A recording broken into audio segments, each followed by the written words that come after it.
The best moment by far between this meeting with Trump and Mamdani is when Mamdani was asked about his past comments on Trump. And as we know at this point, Zohran Mamdani is a communist. He's open about it. And it is part of the playbook of every communist to call your political opponents fascists. It's what they do every time. And Trump just looks at Mamdani and says, dude, call me whatever you want. I don't care. Call the president a fascist.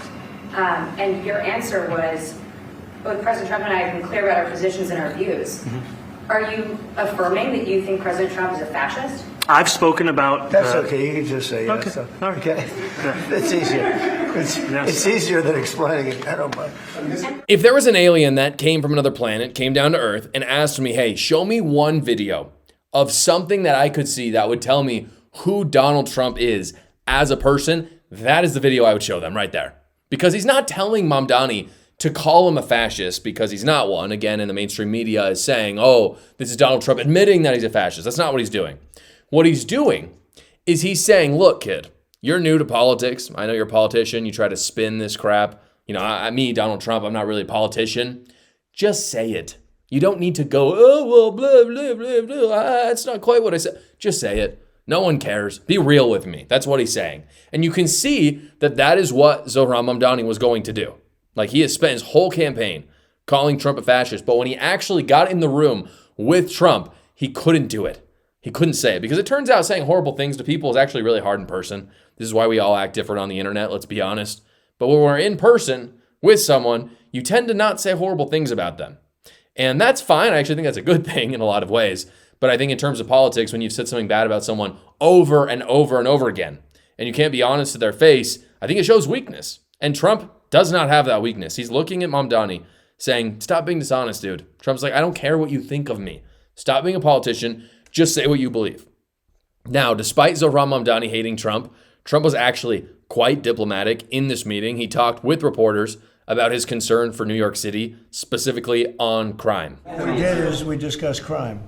More than ICE per se, we discussed crime. And he doesn't want to see crime, and I don't want to see crime. And I have very little doubt that we're not going to get along on that issue. He wants to, and he said some things that were very interesting as to housing construction, and he wants to see houses go up. This is one of the things that independents really like about Trump. Obviously, MAGA likes Trump for a lot of reasons, but independents like this too. He is very nasty with his enemies. He's been nasty with Zohran Mamdani, for example, but he doesn't hate New Yorkers. Even if they voted for his political opponents like Zohran Mamdani, he still wants the best for them, and that's very clear from this clip. He has literally sent his National Guard, and you can disagree with that, response, but Donald Trump has sent his National Guard into cities to clean them up and save them from Democrats. That's how much he separates voters from the politicians they elected. He's clearly, again, even if you disagree with it, he's doing it to clean up the city in the first place because he believes that crime is hurting those people. And he's right, by the way. The best part of the meeting, though, came courtesy of a question from Jack Posobiec. Jack Posobiec, if you didn't know, he's a large influencer, political commentator, very big. He asked Zohran Mamdani about his plans to tax white people more than minorities. This is something Zohran Mamdani talked a lot about. As you'd expect, Mamdani danced, dodged, but he did not deny it. Take a look. Protesters. Jack? Mr. President, I wanted to know one of the policies as well that Mayor-elect Mamdani talked a number of times about on the campaign was shifting the tax burden for property taxes from what he called minority communities to white-based communities and putting more taxes on white people. I also noticed that in your acceptance speech you didn't mention anything about America or Christians or white people in general, and so I didn't know if that was one of the policies that you guys had spoken about. We focused on affordability. We focused on the cost of living crisis. What I will say is that I am very much interested in property tax reform because what we see right now in New York City is a system that is so inequitable that it can't even stand up in court.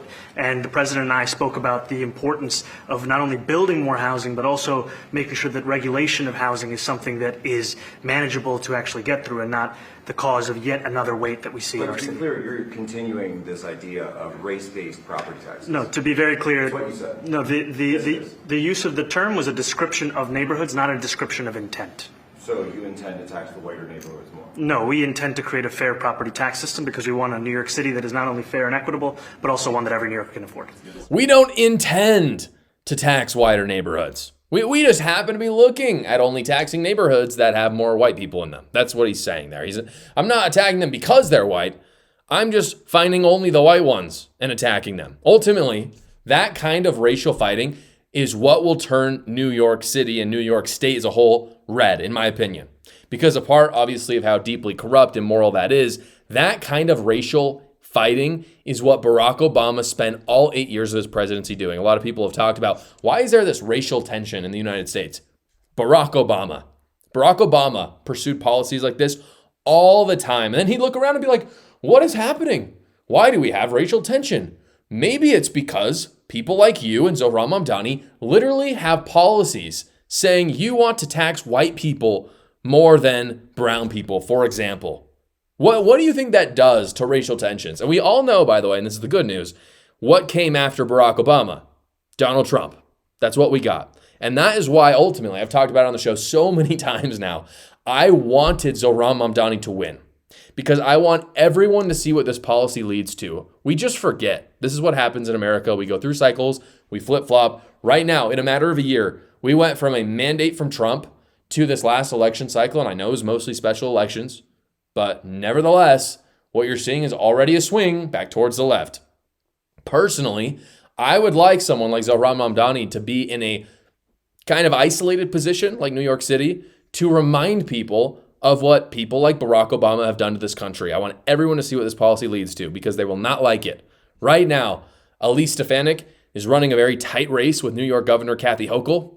That should be a top 5 focus for Republicans going into 2026, 100%, because I think with these horrible policies from Mamdani, it could give Republicans that momentum that they need to win that governorship. I think people can look at this racial discrimination and, again, independents, even some liberals, and look at that and be like, no, like we don't like that. That's weird communist equity crap, which most people do not agree with.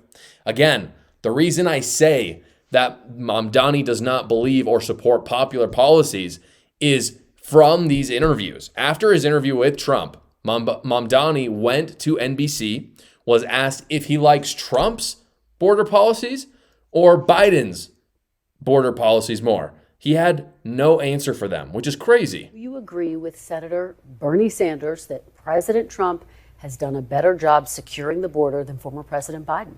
I haven't thought much about comparing presidents on the question of securing the border. I think it's important that it's secure, and I also think it's important that we have an immigration system that is humane. And that's what I spoke about with the president, is that New Yorkers want to see humanity in the policies that are being implemented. Do you give President Trump some credit for the work that he's done to make the border, in Senator Sanders' estimation, more secure? What I give President Trump credit for is the meeting that we had yesterday was one that was focused on how we could work together for New Yorkers. And the place that we could do so most effectively, frankly, is ensuring every New Yorker can afford the city they call home. Going back to the beginning of the show, like, stop being a politician, dude. Just say, you got 2 choices, right? You can just say you believe in Biden's horrible policies that nobody supports. That's one thing you can do. It's not going to look good with the voters because it is very clear that people don't like what Biden was doing, but at least you're saying somewhat loyal to the Democrat Party. That's one option. Or you can be smart and just say that that's one area that you agree with Trump on. The progressive left is a cult, guys. I talk all about it in my book, A New Cult. I talk about some crazy stories that, frankly, I can't talk about here because big tech will censor me. But luckily, when you write your own book, you can't be censored. You can just publish it. So go check it out right now. The link is in the description below. Thank you so much for watching today's episode, everybody. Please like the video so other great patriots like yourselves will see it. And you can tune in every single weekday at 6 p.m. Eastern for the live show, or you can watch another video right here.